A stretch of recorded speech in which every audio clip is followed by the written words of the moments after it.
నిన్న ఏదైతే జగ్గారెడ్డి ఉన్నాడో జగ్గారెడ్డి మరి తెలంగాణ బిడ్డ, తెలంగాణ ఉద్యమ బిడ్డ ఈటల రాజేందర్ గారి మీద అనుచితంగా వ్యాఖ్యలు చేయడం జరిగింది. అందుకోసమే మేము ఈరోజు మీడియా ముంగడికి వచ్చినాం. నువ్వు ఏదైతే భాష వాడినవో అంతకన్నా గట్టి భాషను మేము కూడా కాలుతాం.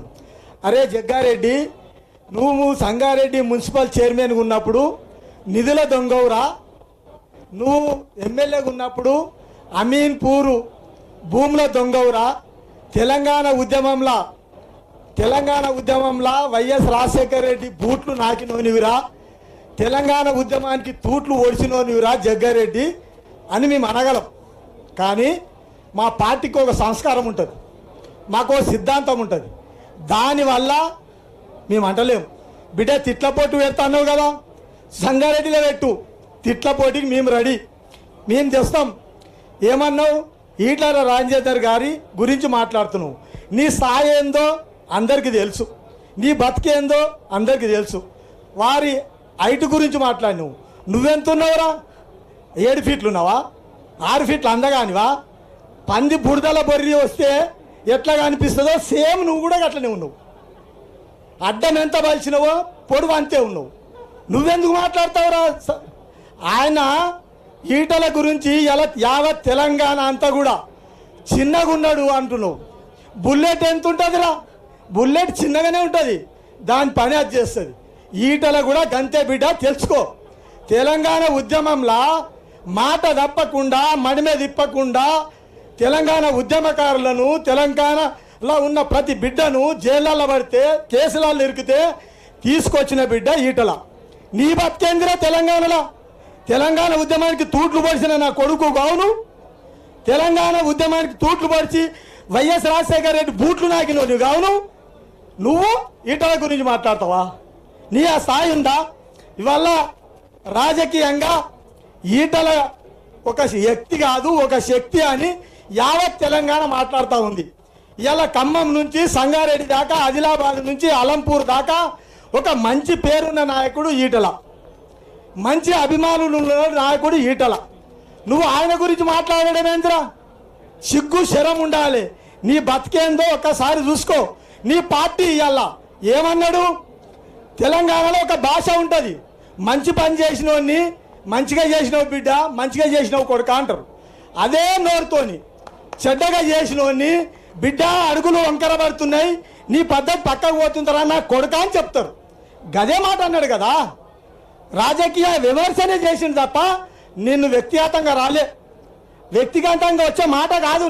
ఈటల ఎప్పుడు కానీ ఒక సమ్యుడు, ఒక మృదు స్వభావి. ఈటల మాట్లాడుతుంటే స్పష్టంగా ఉంటుంది.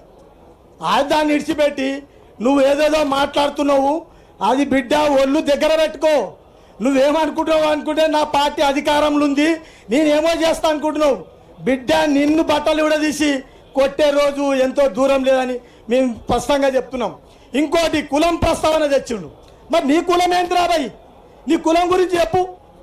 ముదిరాజుల సమస్య తీసుకొచ్చినావు కదా, మరి ముదిరాజుల గురించి తీసుకొచ్చినప్పుడు నీ కులం ఏంటి, నువ్వెట్లా పుట్టినావు, ఆ మాట ఎందుకు అనాల్సి వచ్చిందో ఒక్కసారి చెప్పమని ఇవాళ మేము డిమాండ్ చేస్తూ ఉన్నాం. ఇవాళ ముదిరాజుల గురించి మాట్లాడినావు కదా, ఏమిచ్చిందిరా నీ పార్టీ ముదిరాజులకు? నువ్వేమిచ్చినావురా ముదిరాజులకు? ఎంతమంది లీడర్లను చేసినావు, ఎంతమంది ఎమ్మెల్యేలను చేసినావు? ఒక్కసారి ఆలోచించుకో. మొన్న ఒక ముదిరాజు వస్తే మరి ఎమ్మెల్యే టికెట్ ఇవ్వకపోతే ఎమ్మెల్యే ఈ టికెట్ ఇచ్చిండుంటే ఆ ముదిరాజు గెలుస్తుండాడా? కానీ మీరు ఇవ్వలేరు, ఓడిపోయారు. ఇవాళ ఎంపీ సీట్ ఇచ్చారు, అది ఓడిపోతారని తెలుసు కాబట్టే మీ సర్వేలలో ఓడిపోతారనే ఉద్దేశంతో ఎంపీ సీట్ ఇచ్చారు. గల్లీ లీడర్ కాడికి వెళ్ళి దొంగ నా కొడుకులు ఢిల్లీ దాకా వాని పైసలు తిన్నారు. మీరు వాసం కాదా? నువ్వు కూడా తిన్నావట్లా. ఇవాళ గొప్పలు చెప్తున్నావు. బిడ్డ ఒక్కసారి ఆలోచించుకో, ఒక్కసారి ఆలోచించుకొని ఒళ్ళు దగ్గర పెట్టుకొని మాట్లాడు. ఈటల గురించి మాట్లాడేటప్పుడు 1కి 2 సార్లు ఆలోచన చేయి. ఈటల నేపథ్యం ఏందో ఒక్కసారి అర్థం చేసుకో. ఒక తెలంగాణ ఉద్యమంలో కేసీఆర్కు కుడి భుజంగా, కేసీఆర్కు నిధులు కొరతపడ్డప్పుడు అన్ని సమకూర్చిన బిడ్డ, అన్నిటికీ ముందున్న బిడ్డ. రస్తా రోకోలు వచ్చినా, సడక్ బంధువులు వచ్చినా, వంట వార్పులు వచ్చినా, మిలియన్ మార్చులు వచ్చినా ముందుండి నడిపించిన బిడ్డ ఈటల అనే విషయాన్ని ఒక్కసారి గుర్తుంచుకో. సిగ్గు లేకుండా ఎందుకు మాట్లాడుతున్నావు? ఏ పందికి నీకు సాగలేదు, ఏదో గంజాయి విషయం అంటున్నాడు. నువ్వు ఎట్లున్నావు రాబాయ్? నీ ముంగడికి వస్తేనే నువ్వు గుడంబ దాగి వచ్చినట్టుగా అనిపిస్తుంది, గుడంబ మాస్టర్ అన్నట్టుగా అనిపిస్తుంది, నీ ముఖమే తెలుస్తుంది. నువ్వు మా నాయకునికి గంజాయి గురించి మాట్లాడతావా? సిగ్గుందా నీకు? ఒక్కసారి ఒళ్ళు దగ్గర పెట్టుకో.